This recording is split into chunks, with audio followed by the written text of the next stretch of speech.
ময়মনসিংহের ধোবাউড়ায় কংস নদীতে বেইলি সেতু ধসে পড়ায় তারাকান্দা সহ জেলা সদরের সঙ্গে যোগাযোগ বিচ্ছিন্ন হয়ে পড়েছে। রোববার ভোর 4টার দিকে গোয়াতলা বাজার এলাকার সেতুটিতে বালু বোঝাই ট্রাক ওঠার সঙ্গে সঙ্গেই ধসে পড়ে।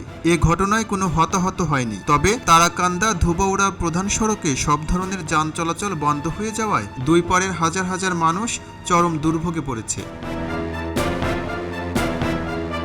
স্থানীয়রা জানান, কংস নদীর উপর নির্মিত এই সেতুটি ধোবাউড়া উপজেলার সঙ্গে পার্শ্ববর্তী বিভিন্ন এলাকা ও ময়মনসিংহ সদরের সঙ্গে যোগাযোগের অন্যতম প্রধান মাধ্যম। প্রতিদিন শত শত মোটরসাইকেল, অটোরিকশা, পিকআপ, ছোট যানবাহন এবং অসংখ্য পথচারী এই সড়ক ব্যবহার করে যাতায়াত করেন। পুরনো এই সেতুটির বিভিন্ন অংশ দুর্বল হয়ে পড়লেও প্রয়োজনীয় সংস্কার বা বিকল্প ব্যবস্থা গ্রহণ না করায় দীর্ঘদিন ধরেই বৃষ্টি ঝুঁকিপূর্ণ অবস্থায় ছিল।